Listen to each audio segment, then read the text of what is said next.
नमस्कार प्रिय मित्रों, स्वागत है आपका। मैं आचार्य अनूप त्रिपाठी और आप देख रहे हैं ज्योतिष एवं वैदिक ज्ञान। आज बात करेंगे अग्निवास के ऊपर। हम प्रायः अपने जीवन में कभी न कभी विशेष कामना के लिए विशेष हवन इत्यादि करते रहते हैं, लेकिन क्या आपको पता है कि प्रतिदिन विशेष हवन नहीं किए जा सकते हैं, क्योंकि अग्नि का वास हमेशा पृथ्वी लोक पर नहीं रहता है, बल्कि यह प्रतिदिन बदलता रहता है। तिथियों के हिसाब से कभी तो यह स्वर्ग में होता है और कभी पाताल में होता है, और जब स्वर्ग या पाताल में होता है तब हमें उस हवन का कोई भी पुण्य प्राप्त नहीं होता है, बल्कि हमारे साथ में अनहित होने की संभावना भी रहती है। तो चलिए हम यह जानेंगे कि अग्नि का वास पृथ्वी पर कब कब होता है। तो इसको जानने के लिए हमें यह जानना पड़ेगा कि अग्निवास जानने का सूत्र क्या है। तो चलिए जानते हैं। तो सबसे पहले तिथि और वार को जोड़ लेंगे। तिथि की संख्या, जो भी तिथि की संख्या होगी, पंचमी, प्रतिपदा, द्वितीया, तृतीया, जो भी जिस नंबर की तिथि होगी और जिस नंबर का वार होगा उसको जोड़ लेंगे। तिथि की गणना प्रतिपदा से होगी और वार की गणना सूर्यवार से अर्थात रविवार से होगी। इसके बाद तिथि और वार को जोड़ने के बाद उसमें एक और जोड़ेंगे और एक जोड़ने के बाद 4 का भाग देंगे। अगर शेष 3 और 0 आता है तो अग्नि का वास समझिए कि पृथ्वी पर है।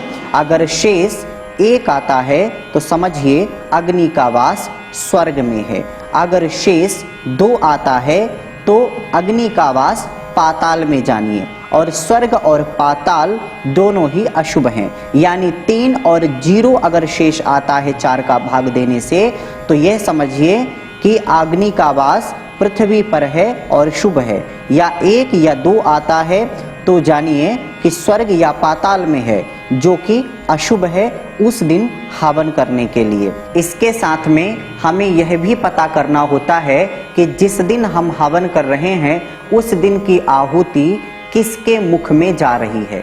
तो 9 ग्रह होते हैं और 9 ग्रहों में से ही किसी एक ग्रह के मुख में आहुति जाती है। लेकिन यहाँ ग्रहों को आप क्रम से नोट कर लीजिए, समझ लीजिए। तो सबसे पहले सूर्य, सूर्य के बाद बुध, बुध के बाद शुक्र, शुक्र के बाद शनि, शनि के बाद में चंद्र, चंद्र के बाद में मंगल, मंगल के बाद में गुरु और गुरु के बाद में राहु और राहु के बाद में केतु। यह क्रमशः ग्रह हैं। अब सूर्य जिस नक्षत्र पे हो उस नक्षत्र से जिस नक्षत्र पे चंद्रमा हो, चंद्रमा कब का, जिस दिन आपको हवन करना हो, यानी अभीष्ट दिन के दिन में चंद्रमा जिस नक्षत्र पे हो सूर्य नक्षत्र से उस नक्षत्र तक गिने और जो भी संख्या प्राप्त हो गिनने में उसको 3-3 नक्षत्र क्रमशः जो हमने क्रम बताया ग्रहों का उनको बांट दें। और जहां जा करके आपका नक्षत्र आ जाए, जिस ग्रह पे जा करके वो जानिए कि उसी ग्रह के मुख में आहुति जा रही है। इसको आप एक सरल उदाहरण से समझ सकते हैं। तो मान लीजिए कि आपका सूर्य अश्विनी नक्षत्र पर है और जिस दिन आपको हवन करना है उस दिन मृगशिरा नक्षत्र पर चंद्रमा है, अर्थात उस दिन मृगशिरा नक्षत्र है। तो अश्विनी, भरणी और कृत्तिका ये 3 नक्षत्र सूर्य के होंगे। इसके बाद रोहिणी और मृगशिरा ये 2 नक्षत्र आपके बुध के होंगे, यानी बुध के मुख में आहुति जानी है। तो जो पापी ग्रह हैं उनके मुख में अगर आहुति जाती है तो बुरा होता है, और अगर शुभ ग्रहों के मुख में आहुति जाती है तो सिद्धि और शुभता की मात्रा और ज़्यादा बढ़ जाती है।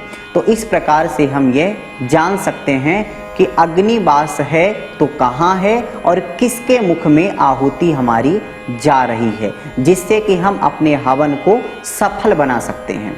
अभी के लिए बस इतना ही। आगे फिर उपस्थित होंगे आपके सामने एक नई जानकारी के साथ में। तब तक के लिए नमस्कार।